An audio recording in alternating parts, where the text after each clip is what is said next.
The mysterious ghost room of Maynooth, the scenic countryside around Dublin, Ireland, is peppered with historic places and buildings.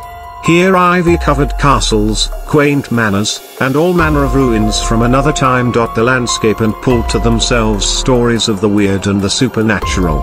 One such place is a historic Roman Catholic seminary, St. Patrick's College, in Maynooth, just outside of Dublin, which since 1795 has served as an important training grounds for priests for centuries. It is also the location of a mysterious room cloaked in legend and scary stories, which is variously described as a haunt for spirits, demons, or both.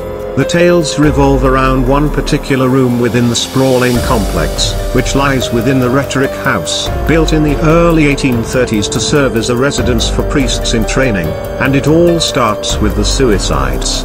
The location is the notorious Room 2, which in the 1840s was the scene of the first of several suicides that would blight its reputation. The first incident was when a student by the name of Sean O'Grady suddenly and without warning leapt from the window of the room to plummet to his death. At the time no one could figure out why he would do such a thing, and it was all quite the mystery.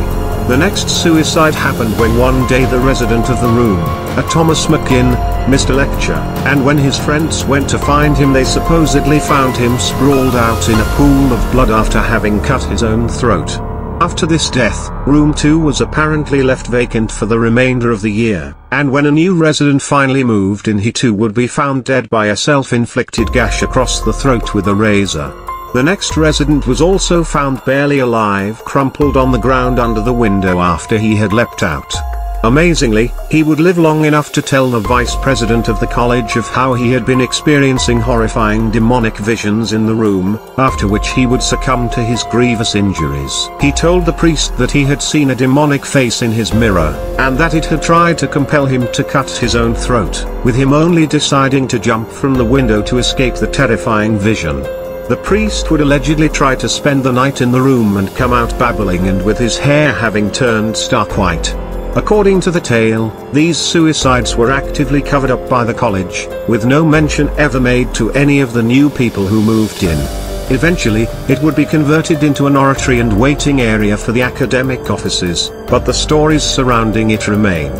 Paranormal researchers who have ventured here, such as Hans Holzer, author of the book Ghosts, True Encounters from the World Beyond, have told of being overcome with a malevolent dread while in the room, forced to flee by a force they could neither see nor understand.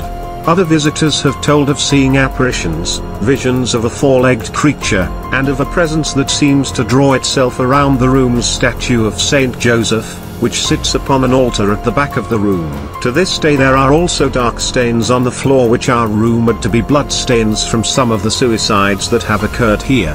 Interestingly, visitors to the room to this day are not allowed to bring mirrors into it.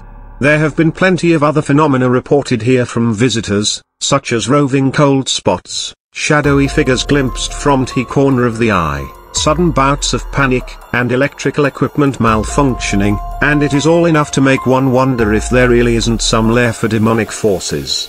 If it is, then why should it be drawn to this one room and why should it feel the need to drive those who reside in it to suicide? We are never likely to know, and for now the ghost room of Maynooth sits there mostly empty and keeping its secrets to itself.